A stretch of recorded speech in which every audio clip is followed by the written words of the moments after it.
How we doing, everybody, and welcome to Wisconsin Sports on the Go with Trage. I'm your host, Trage. It is Wednesday, a great Wednesday in the great state of Wisconsin. Weather, it has been fantastic. I can't complain about the weather as of late. It has been sunny. The wind has been there a little bit, but other than that, it's been warming up. I believe yesterday we got up around 50 degrees at some point there yesterday around noon.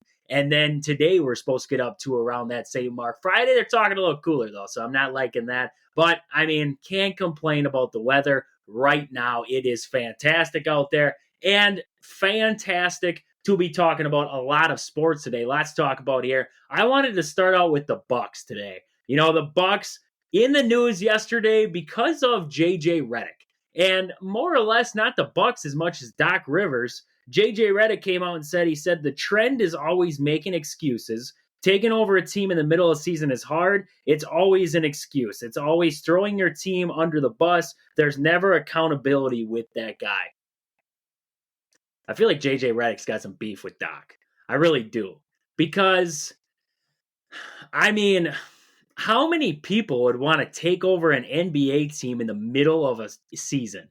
And to do it how Doc did, taking over on a road trip. And I believe that road trip started, it had the Nuggets. Yeah, I believe Doc's first game was with playing the Nuggets there on the road. They had a big road trip there. And I couldn't imagine taking over a team. You have to put in your new scheme. This scheme that this team has been working with all season long, in the offseason, before the season even started, preseason, everything like that. This team is working with that. And then all of a sudden you walk through the door and now you're changing up the style. You're changing up the game. You're changing defensive plans. You're changing the offense. You're doing all this kind of stuff. And also you look at Doc, different substitutions, different playing time. He's using guys in different roles than what Adrian Griffin did. I looked at this, I heard it, I listened to it, and I thought he was nuts. I really did. I don't know if JJ's got some beef with Doc, and then you go off of that and you get Pat Bev coming back on him then. And I saw Kendrick Perkins also went after him. Kendrick Perkins says it definitely seems like JJ has something personal against Doc. So, I mean, just as I said, it just seems like for him to bring something up like this and not take any accountability that Doc Rivers just took over a team mid-season kind of baffles me. And to say that I don't, JJ, you might know a lot about the game of basketball, but I don't think you could take over a team mid-season and make it work and just throw yourself into the ring and just say, okay, this is going to just jump off. We're going to right away, I'm going to throw in my offensive scheme and you guys are going to get it and everything's going to flow. And I'm going to use different game plans, substitutions, everything like that. And this is just going to work out fantastic. So I agree right there that, I mean,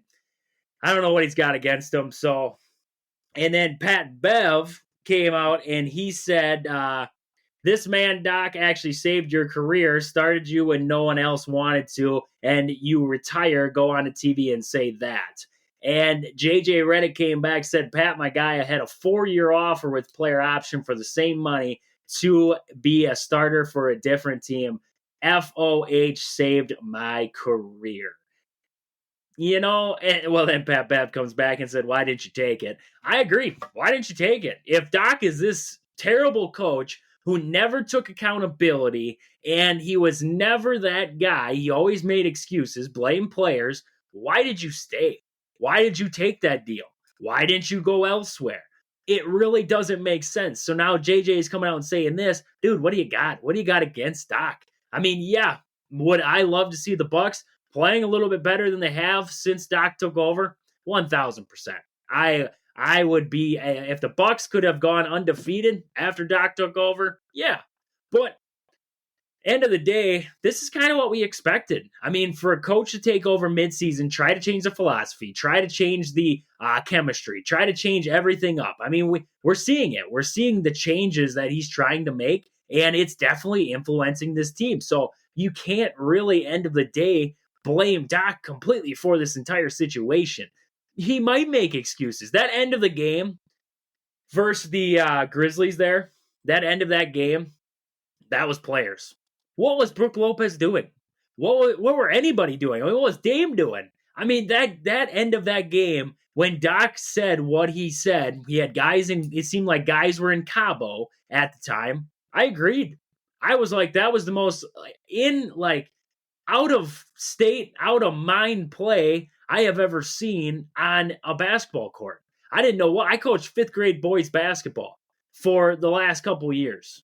And I can tell you one thing, when I watched that, I was like, I could teach my boys better than that. I don't know what they're doing out there. That was baffling. That was really baffling, to see that play. And then, yeah, he blamed the players. I get that. I get that he blamed the players. And at some point, players got to take ownership too. I would have told Brooke Lopez, Brooke, you go tell him what happened because you were standing out in no man's land setting a screen on what? You were setting a screen on Damian Lillard himself? Like there was no guy out there and Brooks out there. I don't get that. That was a disaster of a final play there for the Bucks, and I don't hold it against Doc there for making an excuse that his players screwed up there because they definitely 110% did. So with that, I mean, I just wanted to mention that comment that was going around yesterday, and just it was ridiculous. JJ Redick, I've never liked JJ Redick. Went to Duke, never liked him anyways. Went into the NBA there. I think he's got some good insight at times, but I can live without hearing him talk. I got to be honest with you. I'm not that big of a fan of JJ Redick. So with that, moving on here, I wanted to get into the NBA standings right now. Just looking around, seeing where they're heading going into that second half of this season here. So right now, looking at it, we have the Boston Celtics there in first place in the East. They're up 6 games right now on the second place Cleveland Cavaliers. We did not, honestly did not see this one coming. Did not see the Cleveland Cavaliers climbing like they did, but they got hot. This team is 9-1 in their last 10 games. They actually just lost one as of, they lost one as of late. But other than that, 9-1 in their last 10. They have been impressive to watch. This team is Donovan Mitchell and they have Garland. This team is playing well here in this first half of the year. Looking forward to see what we can see in the second half there because this is a pretty good Cavaliers team when they're right.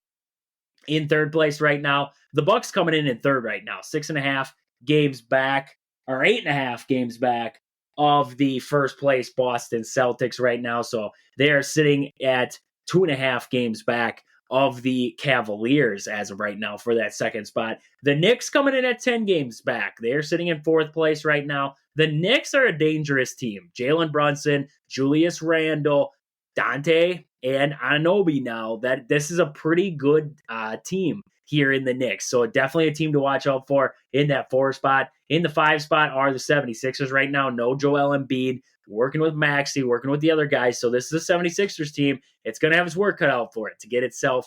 I mean, I think they've set themselves up pretty well without Joel to be able to get on a roll here and stay alive, get into the playoffs. Then you get Joel back. Hopefully you're in the top 6 seeds. You're not playing in a playing game. But, end of the day, you got to do what you got to do. So hopefully, 76ers, it's great to see when the 76ers are playing well. So that's kind of what we're hoping for there. The Pacers coming in that 6th spot right now, 12.5 games back of first place right now. They are on a 5-5 in their last 10. So the Pacers kind of cooling off there in that 6th spot as of right now, but still very dangerous team that you got to watch out for there. So Pacers coming in that 6th spot. The Miami Heat in the 7th spot right now. They are 13 games back of that first place spot. Right now, the Magic are coming in the 8th spot. They are also 13 games back. The Bulls are in that 9th spot, 17 games back of that first place Boston Celtics. And then the Atlanta Hawks are sitting at 19 games back in that 10 spot right now. They are 6-4 in their last 10 games. Couple of other teams just on the outside looking in. You got the Brooklyn Nets. They are 21.5 games back as of right now. And the Toronto Raptors are 24 games back. So they are definitely not out of it, but they are struggling teams right now, well below 500. Looking at the Nets, they're sitting at 389 there below on the percentage. And then Toronto Raptors are sitting 345 right now. So not out of it by any means. now that there's the play-in games, but definitely a lot of work to do and not impressive right now with the records as of right now. Otherwise, wrapping up the standings, you have the Hornets sitting 29 and a half games back, the Washington Wizards at 33 and a half, and then the Detroit Pistons at 34 and a half. The big question is who finishes in last? The Pistons have 8 wins, the Wizards have 9. Who climbs up? Who's going to finish last in the NBA? I think the Wizards will. I'm going to be honest with you. The Pistons started out terrible. I think the Pistons will climb back in and they will get into that second to last spot. So I don't think the Pistons will finish dead last this year. But flipping over and looking at the West now, the Minnesota Timberwolves are sitting in that one spot right now, followed by the Oklahoma City Thunder. They are 1.5 games back. The LA Clippers are 2 games back. The Denver Nuggets are sitting 3 games back, followed by the Phoenix Suns sitting at 6 games back, along with the Pelicans, who are also 6 games back. The Dallas Mavericks sitting 7 games back right now, followed by the Sacramento Kings, who are 7.5 games back. The Los Angeles Lakers are 9.5 games back. And then the Golden State Warriors are sitting at 11 games back. The Warriors have been better here as of late. They have won 8 of their last 10 games, 8-2 in their last 10 games right now. So the Warriors climbing themselves back into that play-in games right now and working their way back towards the middle of the pack area. Other notables there, the Utah Jazz, 13.5 games back. The Rockets, 14.5. And if you want to add them in there, the Memphis Grizzlies, 19.5 games back. Other than that, Trailblazers, 23.5 games back, and the Spurs sitting at 28 games back. Nobody really cares about the Spurs. Everybody just cares about Victor. Everybody's just watching Wembayama, and that's about it. That is why the Spurs are relevant to the world right now, is simply because of Victor Wembayama. So with that, I wanted to look over staying in the NBA, but flipping over to stats. I want to look at some of the stat leaders right now. See where the Bucks are stacking up with some of the stat leaders in the NBA right now here on this season. So looking at points per game right now. Actually, the Bucks are in second right now in points per game. The Indiana Pacers are at 123, followed by the Bucks at 122. A lot of early season success that led to this 122 number for the Bucks, but definitely seeing where the Bucks stack up there points per game wise is something to see. So right now they are in second there in the points per game.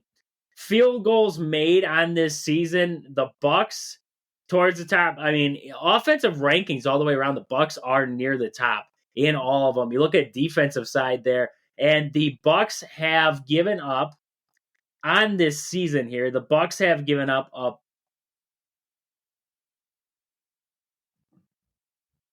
the Bucks are actually sitting middle top area here. Points given up per game right now. They're sitting in the 23rd spot right now. They're sitting at 118 points a game they are giving up on average. So the defense for the Bucks definitely showing to be the struggle right there. Looking at opponents' 3-point percentage against this Bucks team, they are sitting near the top at 7th in the league right now at 35%. Teams are shooting against this Bucks team. Near the bottom. Sorry about that. Near the bottom, ranking towards the top. I was looking at the flip side there of the stat there. But they're ranking near the bottom, giving up not as a heavily amount of threes as you would expect, especially with the struggle on the defensive side there from the guards. This Bucks team actually, looking at the 3-point percentage, they only give up about 35% from downtown. So definitely a better stat than what you expect when you think about the Bucks, when you think about the guard play for the Bucks and how much they've struggled on this season here as of right now. So just flipping to a point differential on the season right now, the Bucks are actually sitting at 3.1. So not much. They don't have a lot of room for mistakes. And that's what we're seeing a lot with the Bucks, is a lot of little close games that end up being not so good games for the Bucks. And that's what we've seen a lot here in this season. And that's what, I mean, is leading to a lot of the Bucks struggles as of late there, is late game pushes by opposing teams. And the Bucks just can't back it up. They can't roll along with it. It's like they get dead legs there late in games. They stick with teams until late, and then all of a sudden it pulls away. Then they lose by 15. Then they lose by 10. It's just definitely interesting there to see how the Bucks stack up there. stat-wise right now with the rest of the league. So with that, I want to move on here. I want to talk about a couple of our sponsors here. Our first one being Sports Scene in Marshfield. Al has any of your sports memorabilia, cards, knickknacks, anything you're looking for, plaques, pictures, autograph pictures, everything like that. They have it all there at Sports Scene in Marshfield. Check them out. They're located in the Marshfield Mall, close to the you go past the Hobby Lobby in Marshfield, and then you're located right there in the Marshfield Mall. You will find Al and Sports Scene. So check them out. Awesome to work with them, and fantastic selection they have there at the store. And also your hometown team, Century 21 Gold Key Realty. Call Peggy, Sue, or Anna to find your dream home, or if you're looking to sell. Find them on Facebook at your hometown team, Century 21 Gold Key Realty, or stop in and see them at their location in Marshfield. Also, Pittsville Farm and Home Center. At the store, they serve you anything from hydraulic hoses to red roses. Stop in and see the awesome crew at Pittsville Farm and Home Center in Pittsville. Great stuff there. Great stuff there. I wanted to get to college football today because the college football committee did release that they will be going with the new playoff format. The top five, they're going to go with the 12-team format. The top five highest conference champs.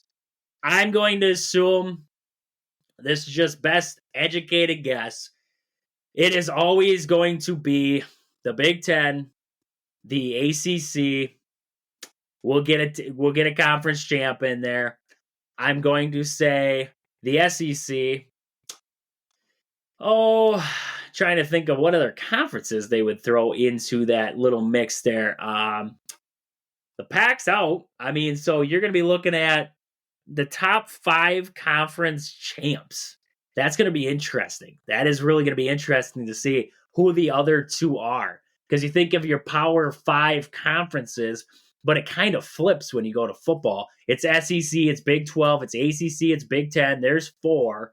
And then you just pick out of a hat. You figure out if it's out of the mountain, west there, if it's going to be out of the American Conference. I'm not sure. That's definitely going to be interesting to see who is that other top five. And you can figure it's going to be those other four. And then, I don't know. It's definitely going to be interesting there. And then the next 7 highest overall teams. So we're still having the committee selecting its 7 overall teams there on the backside. So there's still going to be a lot of controversy. There's still going to be a lot of ticked off people because their team didn't get 12. They got 13. They should have got 12. You know, that kind of dealio like we had with Florida State last year, not getting in. Not going to start that argument because I know a lot of people thought Florida State should have gotten into the college football playoff. I didn't believe so. But I think we're going to have same problems. You're never going to get it right. I feel like this gives more teams the ability to get into the college football playoff. I just don't know if it's too much. 12 teams.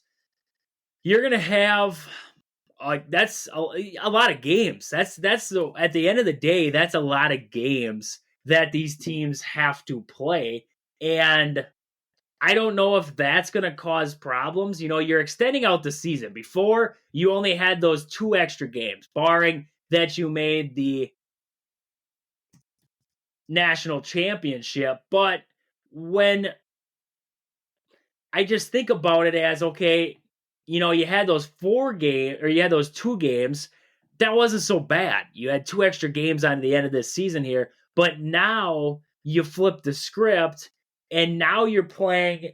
Right now, the playoff calendar would be the first round games would take place on campus sometime during the 2-week period after conference championship games. The quarterfinals would be played on January 1st or January 2nd when New Year's Day falls on a Sunday and on the adjacent day. Semifinals and championship games are to be determined. Semifinals likely will not be played as a doubleheader.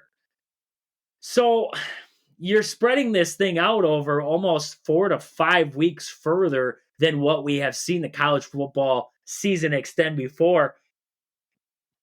Does that, it's going to drag into, I mean, is college football going to compete with basketball? Yes, I believe college football will compete with college basketball, but you're dragging into a lot of other sports seasons then. You're dragging this season out till almost mid-January, end of January. You're getting closer to you're getting to that point where you're in the NFL playoffs now.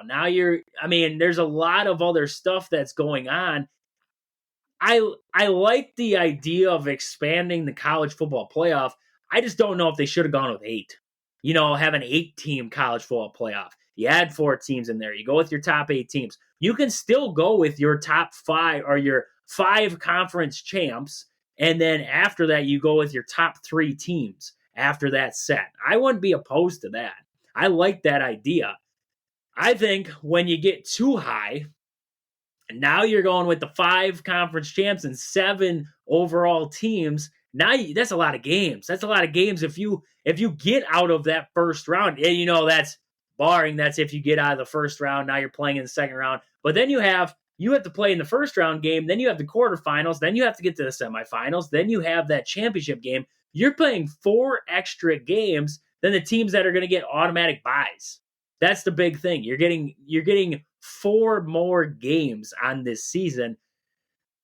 I can see that affecting teams, and it's not just the number 12 seed team that I'm worried about. I'm looking at teams like the number 7, that kind of deal in there where it kind of worries me. Now, I don't know if they're going to do buys. I don't know if it's going to be a buy system that they're going to have or if they're going to force all teams to play in the first round. I believe from what I saw, and I could be wrong, but nope, yep, all 11 games would be under the college football playoff umbrella with the administrative specifications and the process of selecting the 6 bowls that would rotate hosts for the quarterfinals and semifinals. So, interesting. 100%. It's really interesting to see how they are going to shake this thing out. I don't know. Would I give the top teams a bye? I would think so. I would kind of shake it like the NBA did when they added in the play-in games. They added in 4 extra seeds to get into the playoffs. They made them play the extra games. I kind of like that little kind of stipulation there. You rank in the top 4 or top 5 in the country there in college football, should you be forced to play 4 extra games or should you be able to have a bye game? Should you be able to have a game off? I would not be opposed to that. Now, maybe you only give the top 4 teams a bye. You make that 5th seed play a game to get in. I wouldn't be opposed to that. You give the 5th seed that 12 seed. Now, barring what the 5th conference champion is, that 5 seed might get beat by the 12 because I think the door is going to be open now where you have your top 12 teams in college football. There's a good chance one of these SEC teams has already played this other SEC team and they played them well. And there's a good chance they could pull off the win this time around. I look at this and I see the pros, I see the cons, and I really do think maybe they jumped the gun with 12. Maybe 8 would have been okay. I'm not sure on that one. I can see it benefits of both ways. I feel like end of the day, somebody's still going to get upset. We're still going to have to hear somebody complain end of the season, and at some point, we just got to get over it. We just have to let people complain and stick with something. I thought the 4-team college playoff, I thought that got kind of boring after a while. Just simply because I like the playoff format. Or not the 4-team. I like having a playoff format, not just the BCS National Championship. I like having teams having the ability to play themselves into it. I just thought 4 teams was kind of a struggle. We had multiple years where we pinned up. It felt like the same Final 4 every single year. It seemed like we were watching Alabama and Clemson every single year. Now it's Georgia. Now it's like we're seeing Georgia all the time. But it was just one of those things that was like, again, we get to see this same college playoff again. I mean, don't get me wrong. Those are 2 of the best teams in college football that year, so you can't really complain about that. But end of the day, I like having a different format with extended amount of teams. I just think they might have jumped the gun and went with too many. So that's all I was thinking about there with the college football playoff. And now that they've released what the format will kind of resemble a little bit there, they're probably going to fine tune yet, but definitely what it's going to resemble. So with that, I reached out and I wanted some questions, and I got a question that I wanted to answer today. And we haven't talked about Wisconsin football in a while. And, it's been a while. We haven't seen Wisconsin football playing. We haven't heard much in the news there. And, I'm looking at Wisconsin football from this past season. And can I say that it was a great season? No, I can't say that. But what I can say is it was the first year of a flip over of a program. Now, did I expect a little bit more than what I got in this last year? Yes, 100%. 100% I can say I expected more than what we got. When I look at this schedule from last season there, and just trying to re-pull it up here on my end, they had questionable losses in this season that I understood some of the losses, but at the same time, there was other games this season that were like, I don't know about that one. The loss to Indiana, the 3-game losing streak, Northwestern, Indiana, Ohio State. Ohio State was the best game they played in that entire stretch. That's what made me question a little bit. It was like, you play this Ohio State team where it was, barring the Badgers scored coming out of that first half. They had the ability there at the end of the first half, I remember. They had a very good shot to be able to score there, and that might be a different outcome. But, end of the day, they lost. I'm not saying that the game would have changed completely, but they had a chance to score there. Put the ball in the end zone, and they failed there, and I believe Braylon Allen got hurt in that game. But that stretch there made me question Wisconsin football. And then I look at the losses early on in the year, the loss to Washington State. Washington State ended up being a decent team, but that loss was a gut punch right away. You had this little start to the season schedule there that was a little bit weaker. That was a game the Badgers, I really thought they should have had. I look at that game against Iowa, 15-6. Iowa's got a pretty good defense. I'll give them that.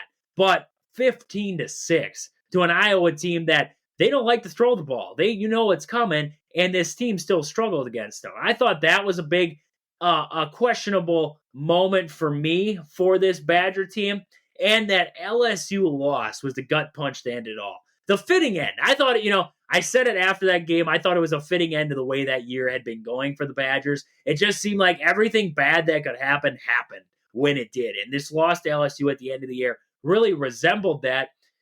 Going into the 2024 season, you're going to lose pieces. You lost Braylon Allen. You're going to lose a couple other guys, mainstay guys, off of this roster. But when I look at this Badger team, I say, you're bringing back Chez Mellusi. You're bringing in pieces.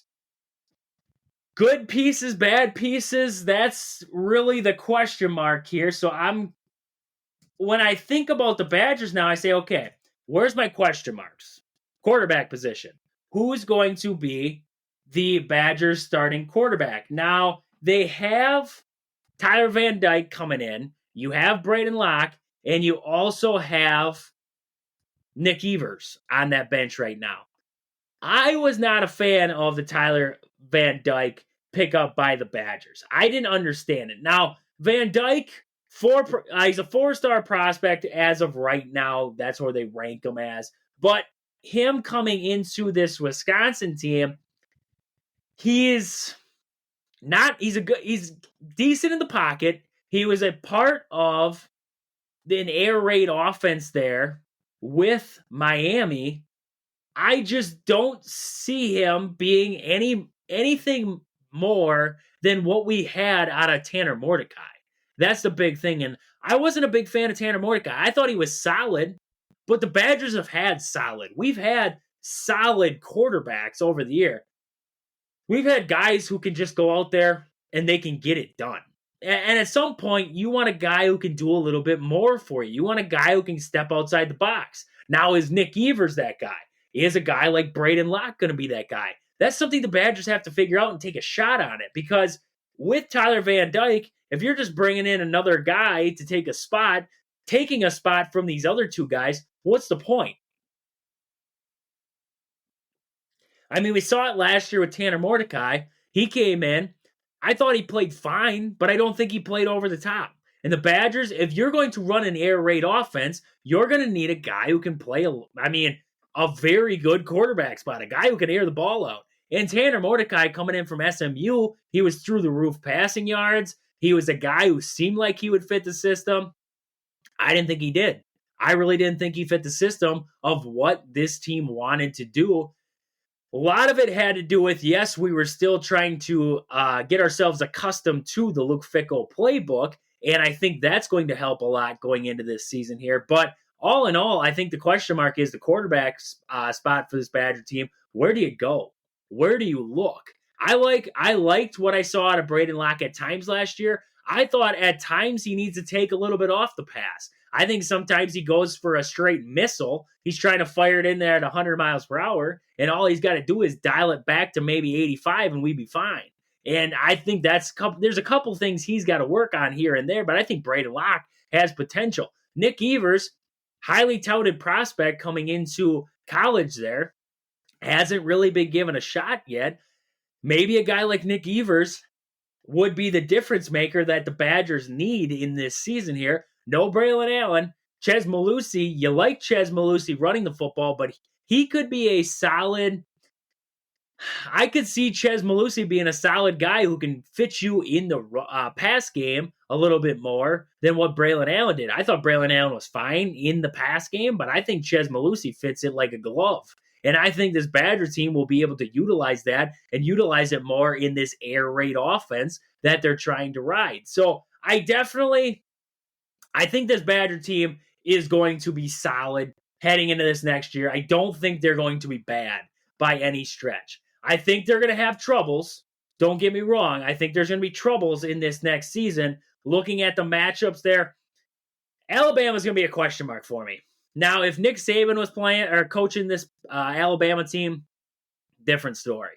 We don't know what Alabama's going to have. They have a lot of guys transferring out, a lot of guys decommitting. This Alabama team could be different than what we expect to see. USC, that could be a tough game. Also, I thought their backup quarterback played well in that bowl game. But other than that, I think this USC game could be a struggle for the Badgers, but also could be a pretty good resume booster for them, too. I think the Badgers definitely, depending on what USC does defensively, because I thought their defense was atrocious last year, and I think they're going to have to change a lot heading to the Big Ten now, so it's going to be interesting to see what a team like USC does. And then along with that, what Penn State has coming back there, and also Oregon. Oregon lost starting quarterback Bo Nix. They have a couple transfers coming in now. Oregon's definitely in a good spot, but I think they're going to be a solid team. So I'm interested to see how the Badgers stack up against some of these teams here, because you bring in a guy like Luke Fickell. Yes, he had success at Cincinnati, but he didn't have to play a lot of these big games. I want to see how he matches up in some of these big games, like a game against Penn State, like a game against Oregon, Alabama, all those games at Camp Randall. I would imagine a couple of them in prime time. How does Luke Fickell match up coach-wise against some of these teams? I think they'll be fine. I really do. I think this Badger team, it's going to take a year for Luke Fickell to get his guys, everybody that he wants in the room, and then we can fully dissect and we can fully say, this is the Luke Fickell that we brought to Madison, and then what do you do from there? So that's my big take on the Luke Fickell, the Badgers heading into next season. And we're going to get more into the Badgers as we get closer into spring, figuring out where the Badgers are going to be playing in some of their I believe it's their spring practice that they have there. I don't know where that's going to be yet. So interesting to see where that's going to be held, and getting into the summer there, how this Badger team does transfer portal wise and everything. So with that, getting out of the Badger football team there, getting into a couple of our sponsors here. Game Day Supply in Onalaska.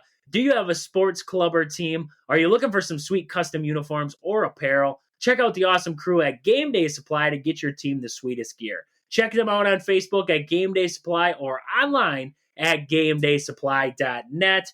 Also, Sport and Spine Clinic in Greenwood. Stop in and see Chad there at Sport and Spine. If you need any physical therapy, if you're injured at work, if you're injured on the sport, if you're playing basketball, you got yourself injured, anything like that, stop in there. He will get you right. He'll get you back out on the court, back out on the workforce, wherever you are. He will get you back at it. So, Sport and Spine Clinic in Greenwood. Definitely check them out there.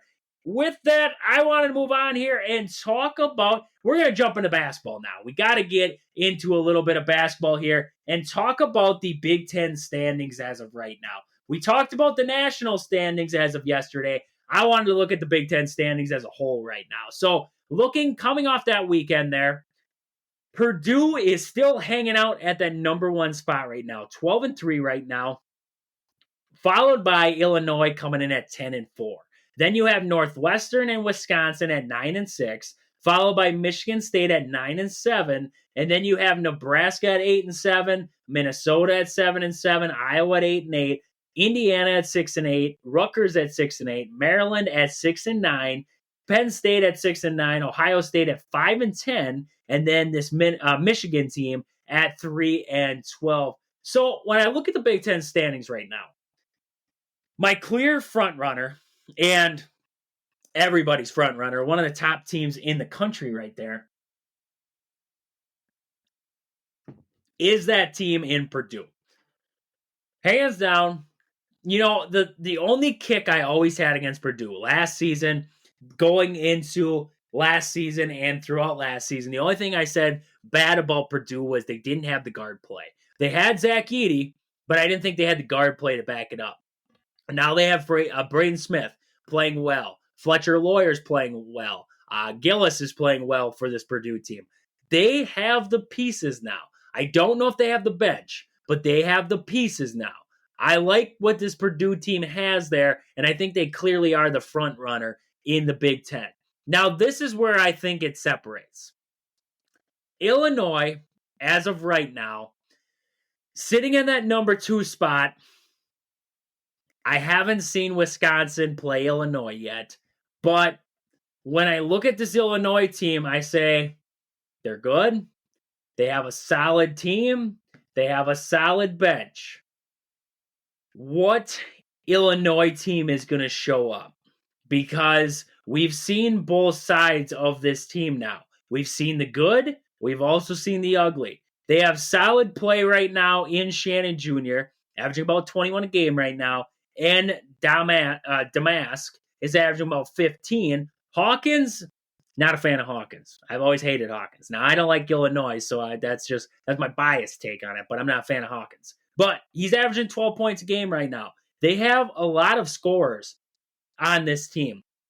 Looking for their top 4 guys averaging in double figures there, followed by their guard in Harmon averaging 7 a game right now. This is a solid team, solid across the board. The only thing I take against them is their inconsistent defensive play. They allow a lot of buckets. That's the only thing I take against this team. Northwestern beat them 96-91 in overtime. Michigan put up 73 against that Illinois team. Indiana, 62. Ohio State put up 75 against them. Nebraska put up 84. Michigan State put up 88. Michigan again put up 68. Now this Maryland team put up 80 points against Illinois. Illinois did survive. And, I know end of the day playing on the road, whatever it is in the Big Ten is tough. And you got to win your road games. And Illinois has done that here in the Big Ten schedule. Looking at them in the away games, they're 4-3. That's actually pretty darn solid if you look at Big Ten rankings, because you look at a team like Purdue, they're 5-3 on the road this year. So winning on the road is tough.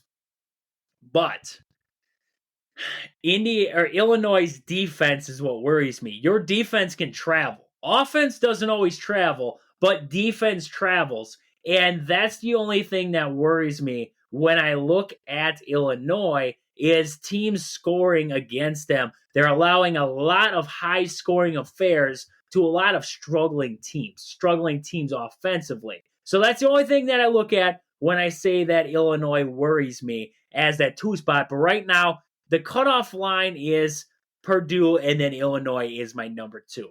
This is where it gets dicey. Now, you guys know I'm a Badger fan, through and through. But I don't think the Badgers are the third best team in the Big Ten. And if they are, they're definitely not alone. So when I look at this third spot in the Big Ten, I look at Northwestern, I look at Michigan State, and I look at Nebraska. The only thing that Nebraska can't do is win on the road. Looking at them on the season, 8-0 in conference home games. They're 0-7 on the road. This Nebraska team sucks for some reason when they go on the road. 16-1 at home this season. They're 1-7 on the road. Wow. That's win a couple in there, you're sitting solid. But this Nebraska team is, I think if they ever figure out how to win a road game, they're a very good team. They're a very solid team. I believe the cutoff line, though, Northwestern, Wisconsin, Michigan State, that's my 3 spot right now. That is my middle of the pack teams right there. But I venture as far as Nebraska and possibly a team like Minnesota to be in that same conversation with Northwestern, Wisconsin, and Michigan State.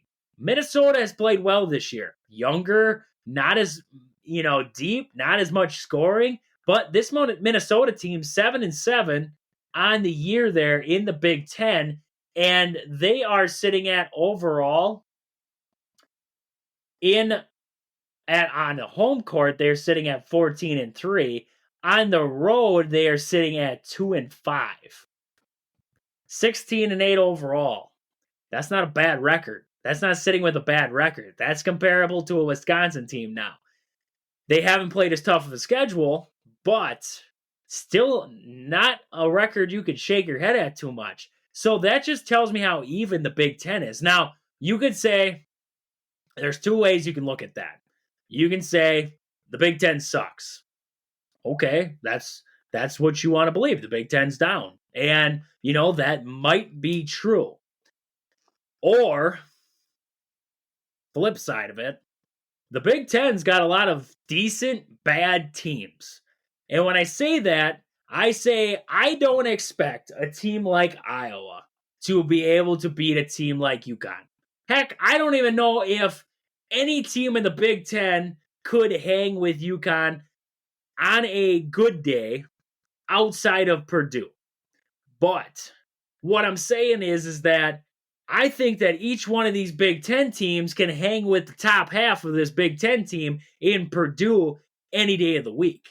That's the big thing when I look at it. Purdue has played a lot of close games in the Big Ten schedule here. Now, winning on the road's a premium, and Purdue is 5-3 on the road in the Big Ten. They're 7-0 at home. They're 5-3 on the road. You look at the difference there down the line. Illinois 4-3 on the road, and then it drops off. Northwestern 2-6, Wisconsin 3-5, Michigan State 3-5. You keep working your way down the line there. 0-7 from Nebraska. Nobody's got a winning record on the road there except for Purdue and Illinois. There's your difference. There's your 2 teams that have found ways to win on the road. Other than that, teams have struggled. Now, that's your difference maker there. When I look at the Big Ten, though, I say any conference is hard to win on the road. You look at, you could go ACC. You could go Big 12. You see a lot of games where Kansas loses. Look where they played. Not a lot of games there at the Allen Fieldhouse. They're on the road. You look at the SEC. Look at how many games Kentucky loses. Now, they did have a home losing streak, so I will give them that, but it's hard to win at Rupp Arena. It's hard to win at Cameron Indoor Stadium. Chapel Hill, hard to win there. It's hard to win on the road in the Big Ten. Rutgers, you look at Rutgers, they're 6-8 on the Big Ten schedule there. They are Overall, they're sitting at 14-11 right now. But Rutgers, if they could find a way, I mean, just find a way to find some offense, that's a solid Rutgers team. That is not a bad team whatsoever. I would not want to mess with Rutgers. I would not want to go to Rutgers. I would not want to mess with that team anytime, anywhere, because they got length. They have some decent guard play. They just can't find scoring. They can't find it. And that has always been the problem right there with Rutgers. So that is my problem with Rutgers there. And I look across the Big Ten slate here, and even a team like Iowa. I mean, Iowa's sitting at 8-8 in Big Ten play. They're 16-11 overall, but this Iowa team still struggles at times. So, I mean, Big Ten standings right now. Now, I'm not going to venture. I've heard people venture as far to say the Big Ten just sucks. I don't think it sucks. I think it's just, it's even. I think there's a lot of bad teams who are decent. I think there's a lot of bad teams in this conference who can give a lot of good teams from other conferences a run for their money. And that's the kicker with the Big Ten. When you get into Big Ten play, it's a lot different. It's different basketball, to be honest. Aggressiveness, physical. I mean, reffing kind of, at times it gets too involved, and at other times it's not even there. And that's the thing with Big Ten basketball when I look at it compared to a lot of other conferences is I don't see it. I don't see the same styles. And that's why I think Big Ten teams do struggle when they go outside the Big Ten and when they get into the tournament is style of play. Wisconsin was able to hang with a team like Purdue simply because they can play the same style as what Purdue likes to play, and they can slow down what Purdue wants to do. Purdue can also speed it up, though. And that's what we've seen a couple times this year from Purdue and why they've been able to win in big games, big ranked matchups, is because they have that ability. And I don't think other teams in the Big Ten have that ability as of right now, which is, I think, what puts them down. But all in all, I think the Big Ten standings kind of shaking out what I expected them to see. I did not expect Wisconsin to win the Big Ten. Be honest with you. I don't even know if I expect them to be in second. Heck, I don't even know if I expected third place finish. So where they're at right now, I mean, solid, a lot of work to do, and I think they have the potential to be even better than what they're doing right now. So definitely going to be interested to see how the Big Ten slate works its way out. It's going to be an exciting couple of weeks yet before we get to the conference tournaments and also Selection Sunday to see where a lot of these Big Ten teams end up there. But with that, I wanted to talk about this Badger team. And I've mentioned it in the past, development of players.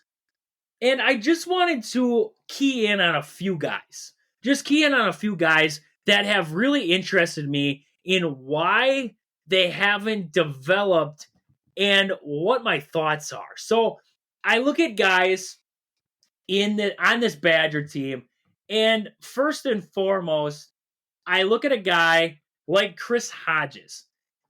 Not many people really recognize him because we haven't seen a lot of Chris Hodges yet. He's a sophomore this year coming into this Badger team, barely playing, not averaging any points. He does have a rebound on the year. Other than that, this guy barely gets minutes. But you look at him, he's a 6'9", 250-pound forward there from Illinois. And I look at Chris Hodges. He came in that 2021 recruiting class along with Chucky Hepburn.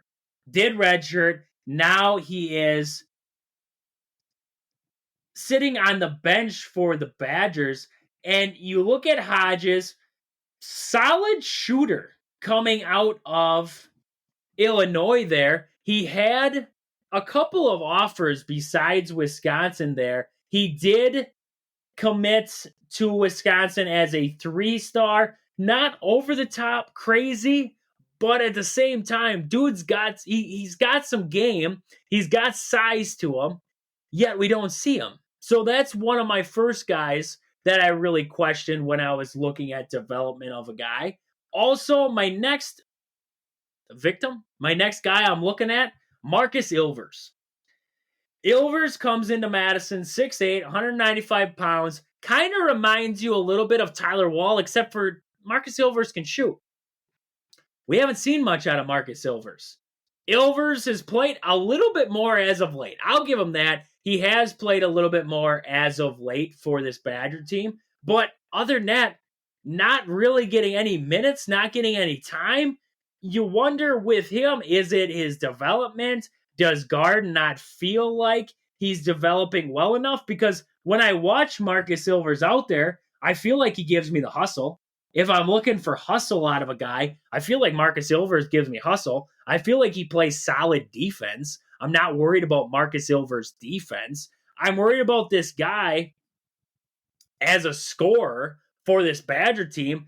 I feel like he doesn't get enough minutes to be a scorer. He's averaging about 1.1 a game right now. He's barely getting any minutes. I mean, his minutes per game is 5. He's averaging about 5 minutes per game on the year right now. As of late, he has averaged a couple more minutes here and there because of injury to players. And the Badgers have been struggling, so they're trying to find anything that works. But Marcus Ilvers has been playing a little bit more. But other than that, I mean, this guy, for what he can do for your team, spread out a defense, ability to get to the rim, why haven't we given this guy the shot to be, we talked about it the other day with Tyler Wall falling out against Iowa and not having the bench to back him up. You go to Carter Gilmore right away. That's your bench. That's the guy you go to. Now, if you had to pick Marcus Ilvers or Carter Gilmore, who are you going to pick? Now, if you go pros and cons, well,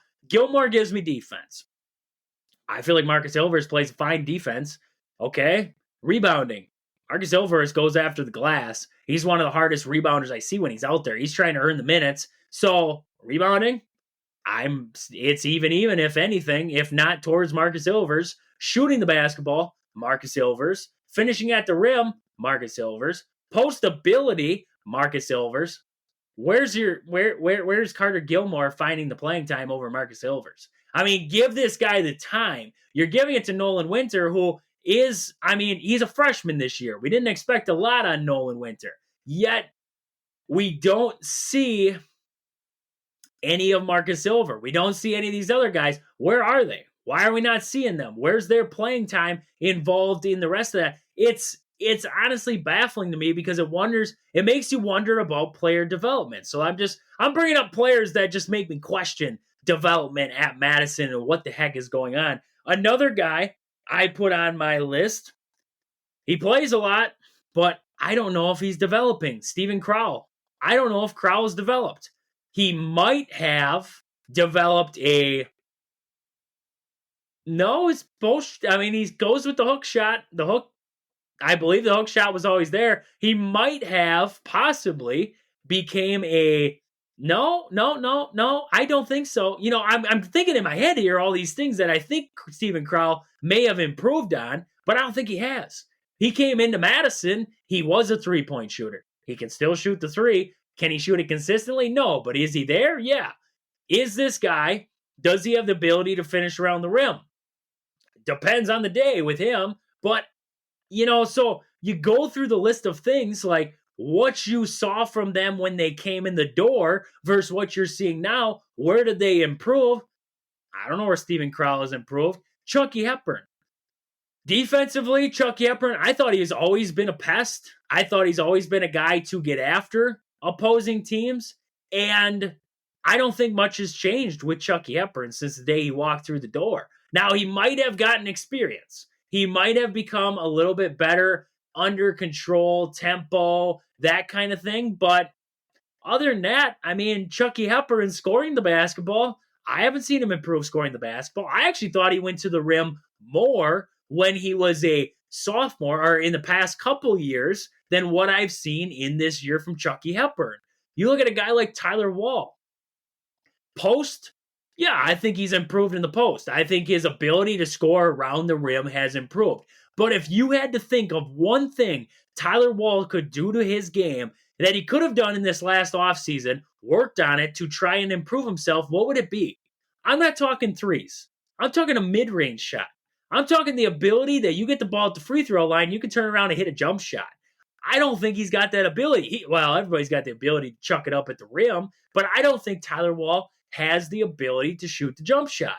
That's where I worry about development for the Badgers. You look at a guy even like Tyler Wall, and you say, where is that development? So now you have guys coming in this next year, prospects coming into this Badger team. Daniel Freitag is coming in, and you're also going to have Nick Robinson or Jack Robinson coming in. Both of them 3 stars. Daniel Freitag, I believe, is a 4-star, depending on where you look. But you have 2 solid recruits coming in. One of them being a guard, and the other one's looking more of a power forward, small forward kind of look in Jack Robinson, a guy who can shoot the basketball, though. What development will we see out of those guys? Because we've seen the downhill slope of these other guys. I am never going to be the guy to say that Greg Gard can't recruit to Madison. I don't think he can recruit the big names. I don't think he can. The thing that I think kills him the most is he can't keep the in-state talent home. Con Knuppel, leaving Wisconsin. There's a couple other top recruits in the state of Wisconsin leaving, heading elsewhere. That's where I think that's the one thing that I think he doesn't do well is keep in-state talent home. It's hard to do. What causes that? You look at playing styles of Wisconsin. The old playing style of Wisconsin, slow, methodical. Is that really going to show off your game? AJ Storr coming into the Badgers this year kind of changed the Badger team, but also I think they're trying to run 2 different styles, and I don't think it's working. And I think that's a problem. So now, if you're going to play AJ Storr's style of basketball, you're going to have to recruit to play AJ Storr's style of basketball. You can't stick with what you have. And I don't know where Greg Gard's at, because I look at Greg Gard and I say, I don't see Bo Ryan, because Bo Ryan, you think swing offense. You think of the swing offense. One of the, when it's ran correctly, a solid offense. Now, we don't see that offense anymore. Now, Bo Ryan did go away from the swing offense there when he had guys like Frank and Sam and all them. They did run a lot of set plays out of there. That was fine and dandy. But now you look at this Badger team and you say, okay, they are a struggling shooting team. They don't have the playmakers like they did back when Bo switched it up. So why don't we see this Badger team start to go back to maybe a swing offense, maybe something along those lines? Instead, we stick with this, I don't even know what it is at time, the late ball screen, the late clock shots, the absent cutting at times. Other times we do see cut. I mean, it really baffles me sometimes when I watch Wisconsin. I don't really understand the offensive looks that they are giving, what it actually is. So, I mean, I look at Wisconsin and I say, is Greg Gard the best option for this Badger team? Maybe he is. There's people out there that believe that he is. I don't know if he is. I don't think he can make in-game decisions. I don't think he's good coming out of a timeout. I don't think he can draw a play to save his life. Now, flip side of it, he has recruited decent recruits into Madison.